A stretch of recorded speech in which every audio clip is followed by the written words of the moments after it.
Hey everybody, Joseph Rothschild here, aka MBT, and you thought this series was over? Fool! Whenever I need low-effort content, I know that Duel Links is there for me. Welcome back to KoG and the Machine. This is a show in which I showcase decks that are either KoG-worthy, or I intend to use to get King of Games over the course of a single Duel Links season. Listen, I'm a busy man.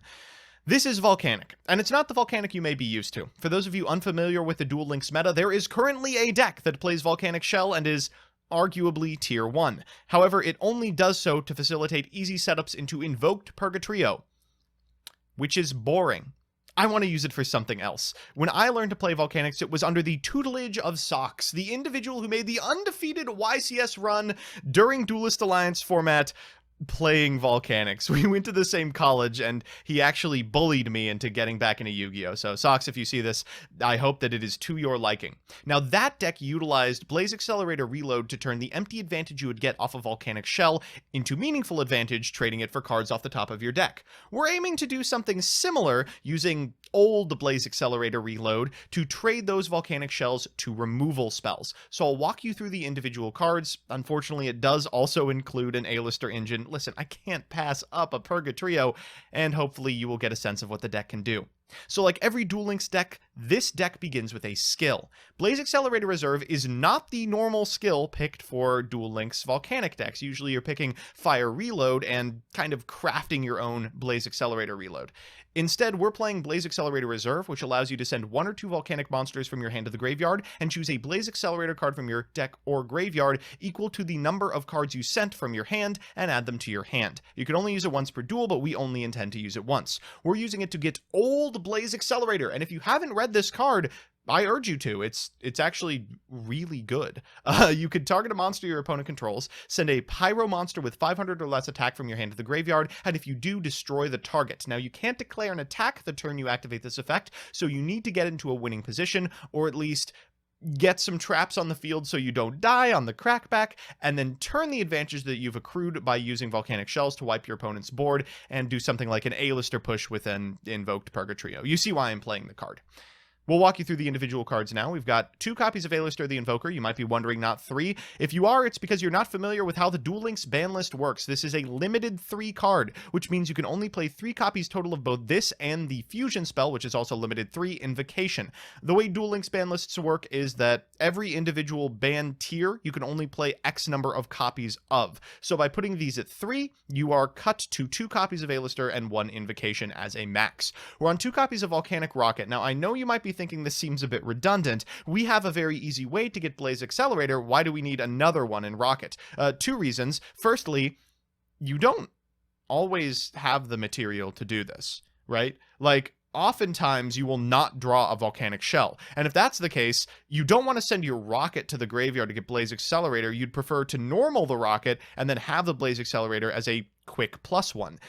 Rocket is also okay in multiples. You can use it to send to Blaze Accelerator Reserve. It doesn't have any stipulations about 500 or less attack in order to find a Blaze Accelerator without risking something like a Fiendish Chain, but those are pretty few and far between, I'll admit. Realistically, you just need normal summons in this deck. We're also playing 2 copies of Royal Firestorm Guards. This is a fantastic card for just flat out winning the game. It's a little bit win more, but since this deck has a pretty low ceiling, sometimes you actually have to win.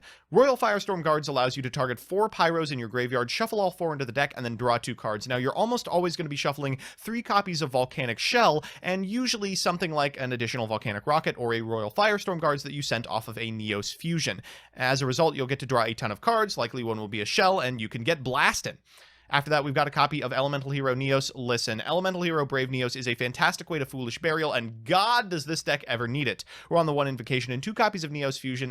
It kind of sucks to be playing 2 of this card and only 1 Brave Neos and 1 Neos, but I really don't want to load up on bricks in a deck that's already so innately bricky by virtue of the shells. We've got 3 Blaze Accelerator Finders in Shell, but this is the card itself. It launches, it destroys, That's it. Those are the only two things it does. And finally, we've got a good stuff trap lineup of 2 Fiendish Chain. This card is absolutely fantastic. 2 Raigeki Break. I know this is also a little bit redundant, but you do want to be reactive a lot of the time. You'll almost always have shells in hand. Raigeki Break's a great way to also pop spells and traps that would cause you trouble, and 2 copies of Karma Cut. Sometimes you need things banished. Doesn't matter too much that we're playing a lot of cards that get rid of cards from our hand. We should usually have shells to make up the difference. In the extra, we're on 2 copies of Invoked Purgatrio. Listen, I'm not playing 3. I don't want to spend a dream ticket on this card or $100. We've got 1 copy of Elemental Hero Brave Neos, the Foolish Burial of the deck, and often our win condition as well. And then for rank 4s, we've got Kagaga Cowboy to edge out close games, Gemini Pearl because it's the largest rank 4, Diamond Direwolf to clean up odds and ends, and Gagaga Samurai for OTKs.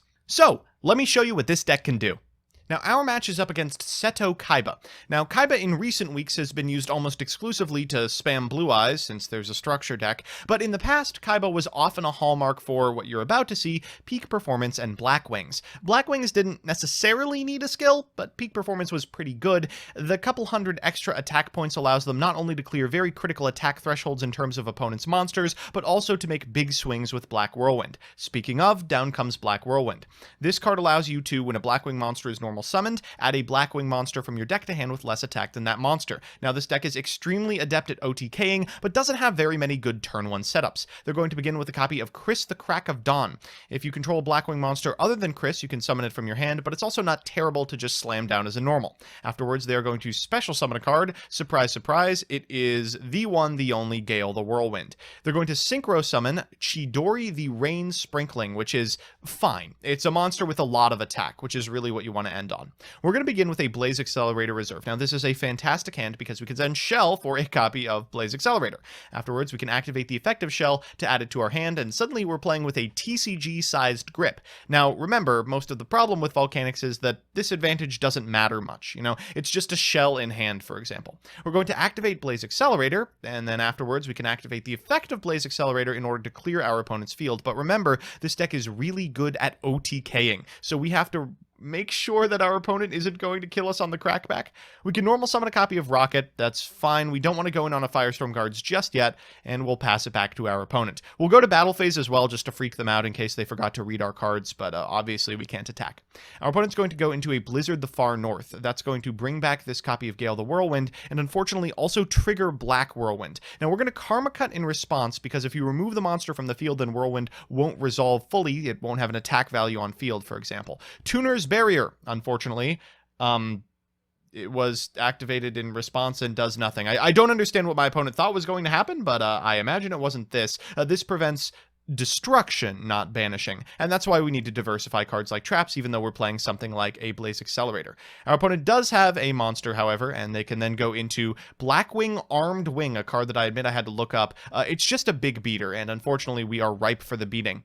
They will pass back to us, and we should be able to turn the corner here, especially when we draw, wow, a Neos Fusion off the top of the deck. So we'll go for Neos Fusion here. We get Elemental Hero Neos, and now that we have 4 Pyros in the graveyard, we can fire off this copy of Royal Firestorm Guards, putting back as many as we like. Now, you'll notice that we didn't put back a shell. If you have 5 in graveyard and keep a shell, you can activate a shell in graveyard to retain advantage in hand. Wow. And A-lister off the top is just absolutely crazy. We'll proceed to battle, and we'll walk into this copy of Blackwing Armed Wing. It's going to go to the graveyard, which triggers the effect of Brave Neos. Again, Neos Fusion in hand is not that big of a deal because we can always discard it for something like a Karma Cut. You are swimming in advantage. You just need to make it meaningful. We'll pass back to our opponent, who will draw for turn. They will find off the top Zephyros the Elite. That's the best draw on their deck. Okay, they'll trigger the Black Whirlwind. That's going to get them a Gale the Whirlwind. And from here, of course, they can activate the effect of Gale the Whirlwind in hand in order to decrease the attack of our Neos. I don't know why they pick Neos. They'll then go into a copy of Obsidian Hawk Joe, which is going to eat a copy of Fiendish Chain. Now,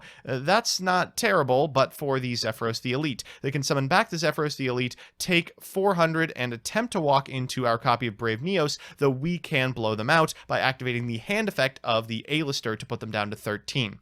We'll draw for turn, and we're really looking for any win condition here, and A-lister the Invoker is a great one. Unfortunately, we don't have the zones to activate an Invocation. As a result, we will have to activate Blaze Accelerator in order to pop the Obsidian Hawk Joe before we can normal summon an A-lister the Invoker and bring Purgatrio to the field. This card, ladies and gentlemen. Okay, out comes Purgatrio, and I guess we might as well activate the Graveyard effect of Invocation as well, putting the A-lister back into our hand, though it doesn't really matter at this this point. Maybe it will preserve our life total. We'll pass back to our opponent. Those 2 cards have got to be fantastic, and Black Whirlwind is a good one. Afterwards, they're going to normal summon a copy of Chris the Crack of Dawn. They are drawing Black Whirlwind gas over and over again. Why can't they just rip a Roshi? All right, so down comes a Roshi, by the way. They already have a 4 on their side of the field, so out comes this, Soya the Rainstorm, and thankfully we do have the Fiendish Chain, so we will be able to stop this right now. We'll activate Fiendish Chain. They can switch their monster to defense position, so they aren't necessarily dead, but unfortunately for them, I think we both know they are. Purgatrio pierces, and in a 4,000 life point format, that is a big deal. We will draw for turn. We'll activate the effect of Volcanic Shell. I'm just BMing at this point. It's really important to piss off the Yu-Gi-Oh gods, get as little karma as you can for every victory, and then activate in damage step A-Lister the Invoker to get over your opponent for lethal. So that's Volcanic. Unfortunately, it doesn't fare well when compared to its more competitive comrade in Invoked. Purgatrio is just too good, and Blaze Accelerator Reload's downside is pretty terrible in this format. You don't ever want to give your opponent a crack at your 4,000 life points, especially if you've been paying 500 over and over and over again. As a result, this just isn't the best deck to be playing Volcanic cards in, but I am happy that it is a little more true to their form than the current topping one. Until next time, KoGery. I really have to say that? Okay.